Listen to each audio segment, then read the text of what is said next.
My dear brothers and sisters in Jesus Christ, today is the third Sunday of Lent. But let me take you through the last two Sundays of Lent, because the last two Sundays of Lent have taken us to some fascinating places in the Bible. The first Sunday of Lent took us to the wilderness, to the desert. The desert is a very special place because it was a place of silence, a place of solitude, where one can be one with God, a place of divine encounter. And that's why many of the prophets would often go to the desert to encounter God. The early church fathers would often flee into the desert to be in deeper communion with God.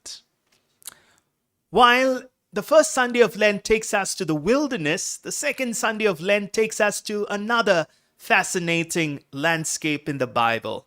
It takes us to the mountaintop, where Jesus was transfigured. Now, mountains, just like deserts, are places of encounter with God. In the Oriental cultures, people believe that on the mountaintop, God resides, God abides. And so the pilgrims will ascend up the mountain to encounter and meet God. And that's why some of the temples are built on mountaintop. And so when Jesus took his inner circle of disciples, Peter, James, and John, they had a profound mountaintop experience. They saw their Lord and Master transfigured, shining bright in all his glory. The third Sunday of Lent takes us to the temple, to the very place where God dwells. And for the Jews, the temple was a sacred dwelling place of God. And here in this temple, we're not going to experience the glory and the transfiguration of Jesus. We are going to see an unusual side of Jesus. We are going to witness the divine wrath of Jesus. The gospel today says that Jesus was angry when he saw the very house of God turned into a den of thieves or robbers. And the zeal for the house of God so consumed Jesus that he makes a whip of cord and drives out the money changers and the cattle sellers. Why was Jesus angry in today's gospel passage? For two reasons. First, the Jews, the so-called chief priests and elders, have given rituals more importance than morality. Rituals down through the history have taken precedence over morality. And we see a decadence in their spirituality in today's gospel passage. And the second reason is that they have chosen particularity over universality, exclusivity over inclusiveness. And on these two grounds, Jesus manifests his wrath. Now let me elaborate these two reasons. First, the precedence of rituals over morality. In today's gospel passage, the word Passover comes twice. Every Jew was expected to go to the temple, which is the very heart of Jewish spirituality, which was in Jerusalem. The temple that Solomon built was destroyed during the time of the exile, during the time of the Babylonian invasion. But it was restored, but not to the grandeur of Solomon. It was built during the time of Ezra and Nehemiah, but not to the original splendor that Solomon built. Well, the temple was rebuilt once again, was enhanced, the beauty of the temple was enhanced during the time of Herod, King Herod. And that's why the enhancement of the temple to its original glory and splendor took almost about 46 years. The Jews were expected to go to the temple at least thrice every year for three important feasts: the feast of the Passover, the feast of the Pentecost, and the feast of tents or tabernacle. Now, this was the feast of the Passover. The Passover for the Jews was a reminder of their passage from the land of slavery to the land of freedom, of how the angel of death passed through the land of Egypt, taking away all the firstborn male. It was a night that the people of Israel will remember for the rest of their lives, of what God did for them and how God liberated them from the land of slavery to the land of freedom. And they would celebrate this occasion every year. The feast of the Passover would happen around springtime. That's about March and April. Coincides with our Lenten celebration. Now, what happens? During the time of the Passover, it's expected that about 2 to 2.5 million Jews would gather in this temple. So it was the most happening time of the year in the temple of Jerusalem. And Jesus also goes to make his own prayers in this temple around the same time. Now I'm talking about ritual over morality. Why was Jesus angry? When he enters the temple, he saw money changers, he saw cattle sellers, and the place of God turned into a den of thieves. And so Jesus was angry. Now, what were the money changers and cattle sellers doing in the temple of God, which is a place of worship? Now, let me explain again. The money changers, the people who came to worship, brought currencies or coins of the Roman Empire. Those currencies or coins are of the secular world. And in those coins were images of the Roman Empire or of the pagan gods, which cannot enter into the house of God. Because the 10 commandments, the first commandment, I am the Lord your God, you shall have no other God before me.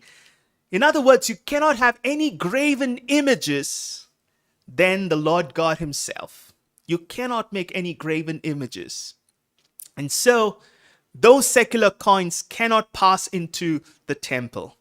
So in order to make those currencies still valid, they will have to exchange those currencies with the temple currencies. So in the process of exchange, they would be exchanging their secular currency with the temple currency for a lesser value. There was corruption. People were making money out of this in the temple. As they were exchanging temple currencies for secular currencies, they would take those secular currencies at a lesser value and give the temple currencies. So there was corruption. So they were losing their value out there. They were being exploited. Now, why do they need these temple currencies? Why do we need currencies in the temple? For two reasons. One, to pay the temple tax.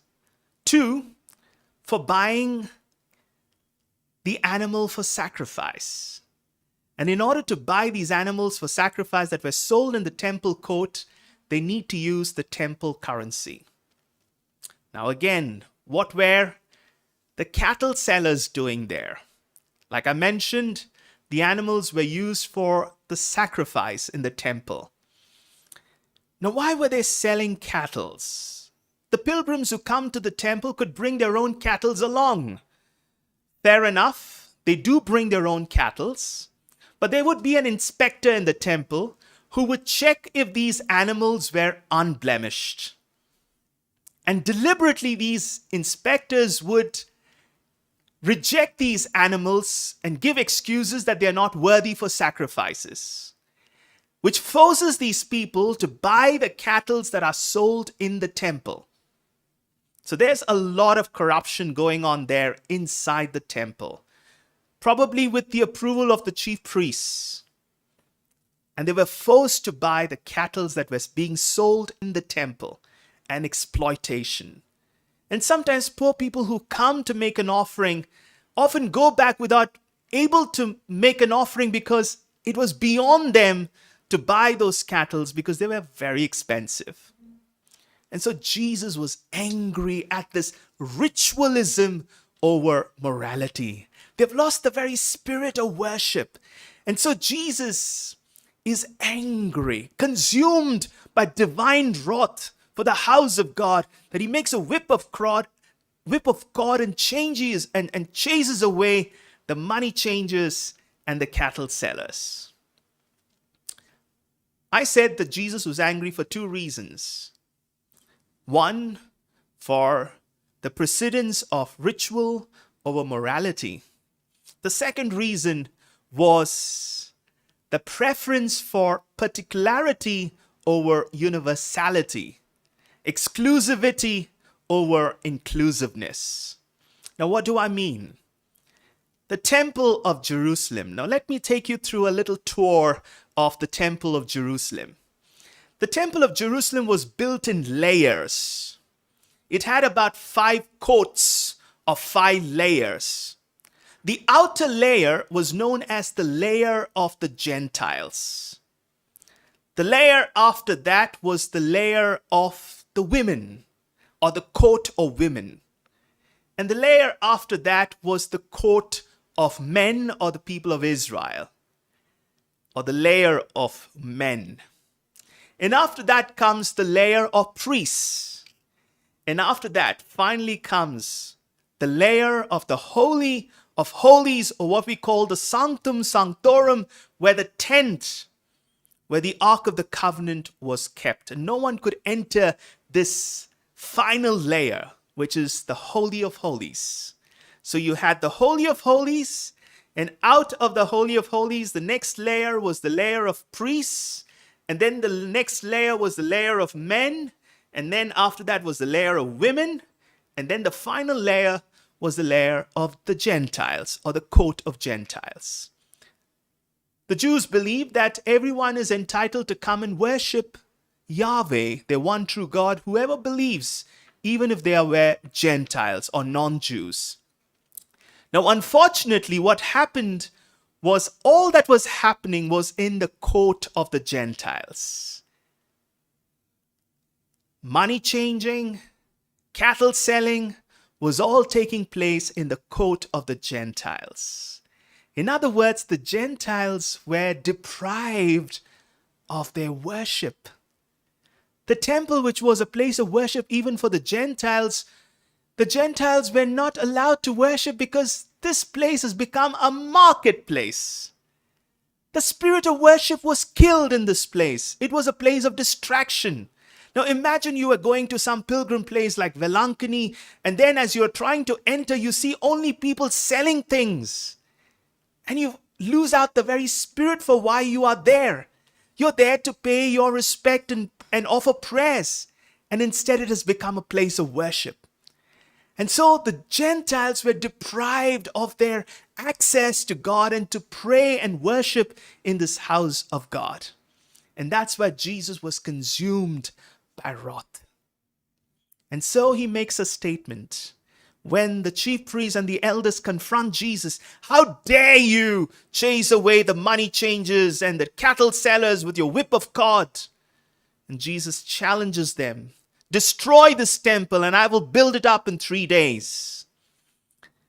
The chief priests and the Pharisees could not understand. They said, are you crazy? This temple took about 46 years to build. And you're going to say that you're going to raise it up in 3 days? Well, they did not truly understand what Jesus meant. From henceforth, it will not be the temple where people will encounter God. Henceforth, it'll be a person. The person is Jesus Christ. And it is in Jesus Christ they will encounter God. And Jesus is the temple of God that pitched his tent amongst us, that made his dwelling in our midst. And Jesus is the temple of God. And people will have access to God, irrespective of who you are. It's not just the monopoly of the chief priests and the Pharisees and the scribes or the Jews. People of all nations, of all tribes, can now have access to this temple, which is Jesus Christ. And they can now come to worship him in spirit and in truth. And so when Jesus chased the cattle, he actually puts an end to animal sacrifice, because he was referring to himself as the greatest sacrifice, made once and for all for the rest of history and for humanity on the cross. There will be no more sacrifices, because the sacrifice Jesus was made for all times, once and for all, the greatest sacrifice of all. And he will be the temple where people can come to worship him in spirit and truth, and all can have access to this temple of God.